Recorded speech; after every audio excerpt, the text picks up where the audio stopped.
नमस्कार। स्वदेशी चिकित्सा में आज हम जॉइंटिस या पीलिया के बारे में बात करने जा रहे हैं। पीपल के नए कोमल 4 पत्ते ले लीजिए, उनको मिश्री के साथ पीस के 1 गिलास पानी में मिला लें, उसे छान लें और दिन में 2 बार आपने लेना है। ये आपने 5 से 7 दिन तक लेना है। बहुत जल्द आपको आराम मिलेगा। Fun time audio story. आज की ऑडियो स्टोरी है आई लॉस्ट। आज मेरा 95th बर्थडे है और मैरी मेरे लिए केक लेने गई है। जब तक मैरी आती है, मैं अपनी कुछ मेमोरीज़ आपके साथ शेयर करना चाहता हूँ। वो मेमोरीज़ जो मैं हमेशा किसी को सुनाना चाहता था, जो किसी को नहीं सुना पाया। आज मैंने सोचा मैं आज इसे आपके साथ शेयर करूँगा। बात उस टाइम की है जब मैं करीब 20-21 साल का था। यूनिवर्सिटी में पढ़ता था। मेरी यूनिवर्सिटी शहर से काफ़ी दूर, यही कोई 100 माइल दूर थी। वहाँ ज़्यादा आबादी नहीं थी और हमारी यूनिवर्सिटी के सामने एक बहुत बड़ा शमशान घाट था। इसलिए वहाँ पर रोज़ सुबह 7 बजे से 9 बजे तक हवन होता था। डेली होता था। इवन सैटरडे और संडे भी होता था। उसके बाद कॉलेज स्टार्ट होता था। ये बात कुछ अजीब है, लेकिन ये परंपरा तब से चली आ रही है जब से वो यूनिवर्सिटी बनी थी। इसलिए मुझे भी कुछ सालों बाद नॉर्मल लगने लगा। ये मेरा कॉलेज में आखिरी साल है। कॉलेज से मुझे 3 छुट्टियां थी। इन 3 छुट्टियों में मैं अपनी कार लेकर घूमने चला गया।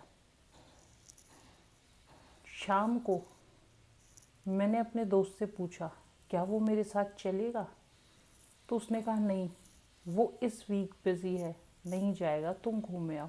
मैंने सोचा काफ़ी टाइम से कहीं गया नहीं हूँ, मुझे ज़रूर घूमने जाना चाहिए। तो मैं चल पड़ा। चलते चलते जब मैंने टाइम देखा, करीब 12 बजे के आसपास का टाइम था। मुझे लगा कि मैं कुछ अलग जगह तो नहीं आ गया हूँ, मैं कोई रास्ता तो नहीं भूल रहा हूँ, मेरी गाड़ी में पेट्रोल तो कम नहीं है, मुझे फुल टैंक कर लेना चाहिए। मैंने देखा थोड़ा पेट्रोल था, तो मैं चलता गया। आगे जाके एक जगह बड़ा सुंदर पार्क था, उसके पास एक पेट्रोल पंप भी था।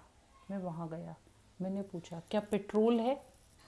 उसने कहा पेट्रोल नहीं है, ख़त्म हो गया है, आप सुबह ले लेना, सुबह गाड़ी आएगी।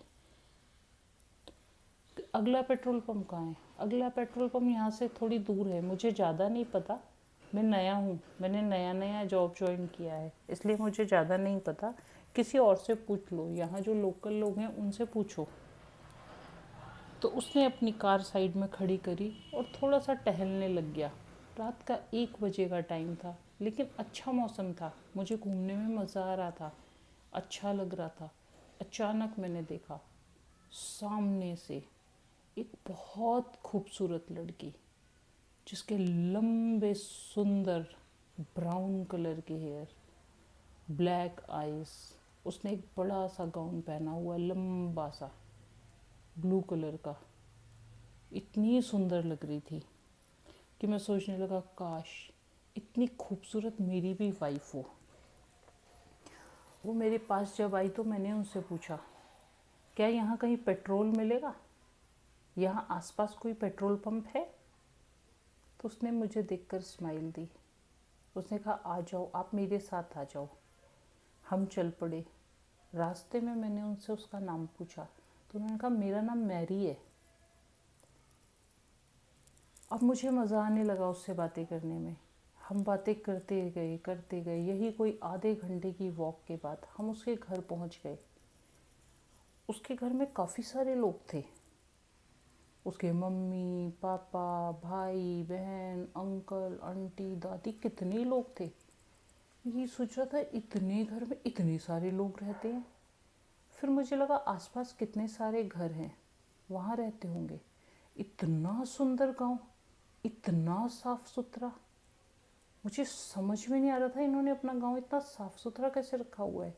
बहुत खूबसूरत था। मैं उनके घर के अंदर गया।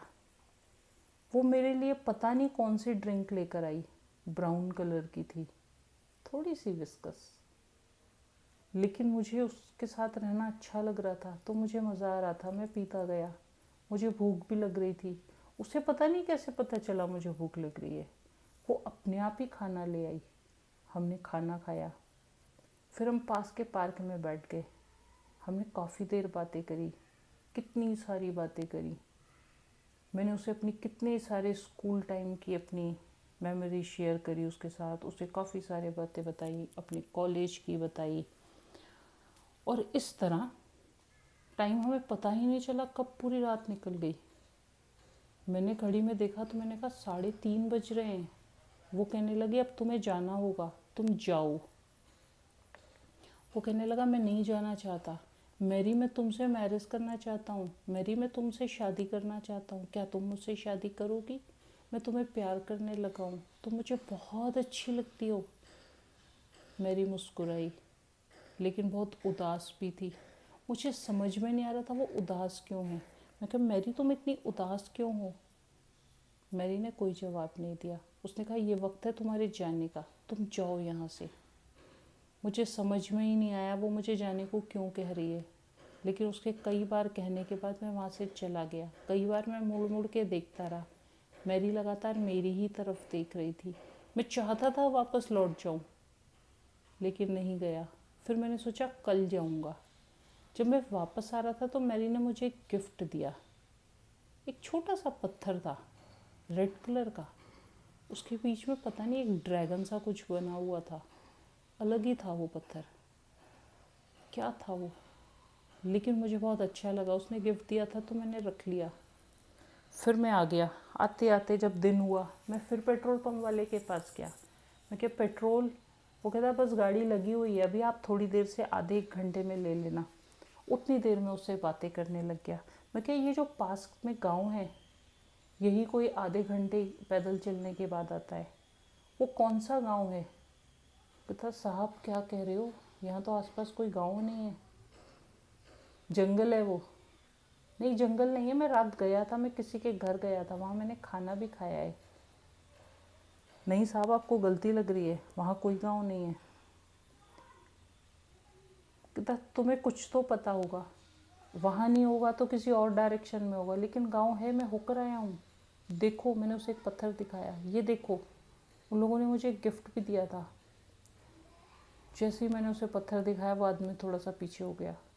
वो कहने लगा साहब आप जाओ यहाँ से, आप यहाँ मत रुको, आप जाओ यहाँ से। नहीं लेकिन क्या हुआ? नहीं साहब आप जाओ यहाँ से, मैंने कुछ नहीं बताना आपको। नहीं प्लीज़ बताओ, मैं किसी को नहीं बताऊँगा। बताओ क्या बात है? कहता साहब वो गांव नहीं है। कई लोगों ने मुझे ये बात कही है कि उन्होंने वहाँ कोई विलेज देखा है, कोई गांव देखा है, लेकिन वहाँ कई बार देखा है कोई गांव नहीं है वहाँ पे, वहाँ जंगल है। आज से बहुत साल पहले, यही कोई 900 या 1000 साल पहले की बात है, इंडिगो करके कोई आदमी था जिसने वहाँ का पूरा गांव जला दिया था, क्योंकि वो वहाँ के राजा को बहुत सपोर्ट करते थे और वो उस राजा को मार के खुद राजा बनना चाहता था। इसलिए उसने वो सारा गांव जला दिया, जिंदे लोग जला दिए। तो कई लोगों की वहाँ शायद ना, आप साहब जाओ यहाँ से, बस अब मैंने कोई बात नहीं करनी आपसे। मैंने भी उससे कुछ नहीं पूछा। पत्थर को फिर देखा, पत्थर तो असली है, इसकी कहानी झूठी है। अगर ऐसा कुछ है तो मैं फिर ज़रूर विज़िट करना चाहूँगा। मैं रोज़ अब वहाँ जाना चाहता था। मैंने आसपास देखा, थोड़ी सी दूर एक मुझे मिस्टर ब्राउन के घर में कमरा किराए पे मिल गया। अब मैं मिस्टर ब्राउन के घर रहने लग गया। मैं डेली उस जगह जाता था, लेकिन सचमुच वहाँ जंगल था, शहर नहीं था, गांव नहीं था, जगह नहीं थी, पार्क नहीं था, कुछ भी नहीं था, जंगल था। वहाँ बड़े सुंदर फूल खिलते थे जो अपने आप ही उगे हुए थे, किसी ने नहीं उगाए। कई सारे पेड़ जंगली से लगे हुए थे। मिस्टर ब्राउन किसी से बात नहीं करते थे, मुझसे भी बात नहीं करते थे। वो पता नहीं इतने अजीब क्यों थे। वो रोज़ बस चढ़ के कहीं जाया करते थे, आया करते थे। उनके गार्डन में एक पेड़ था जिसमें रोज़ एक फूल खिलता था। वो फूल भी बहुत अजीब था, वैसा फूल मैंने कहीं नहीं देखा। मैंने उसकी फ़ोटो खींची, कईयों से पूछा ये फूल कौन सा फूल है, किसी ने नहीं बताया। मैंने मिस्टर ब्राउन से पूछा ये फूल कौन सा है, उन्होंने भी मुझे नहीं बताया। वो मुझसे ज़्यादा बात नहीं करते थे। एक दिन पता है क्या हुआ, मुझसे शाम को मिलने कोई आया। मिस्टर ब्राउन आए और मुझे बुलाया अपने घर। जब मैंने वहाँ जाके देखा तो मैरी बैठी हुई थी। मैरी, तुम मिस्टर ब्राउन को कैसे जानती हो? तो मुस्कुराई, कहती मैं तो यहीं रहती हूँ। तब से लेके आज तक मैं और मैरी साथ में हैं। वो मिस्टर ब्राउन का घर नहीं था, वो मैरी का घर था। मिस्टर ब्राउन कहाँ गए मुझे नहीं पता, लेकिन तब से वो और मैं दोनों साथ रह रहे हैं। और भी मेरी कई सारी मेमोरीज़ हैं, लेकिन मैरी आने वाली है और मैं उसके सामने कोई बात नहीं बताना चाहता, तो मैं आपको ये बात कल सुनाऊंगा। मेरी अगली मेमोरीज़ मैं आपके साथ कल शेयर करूंगा।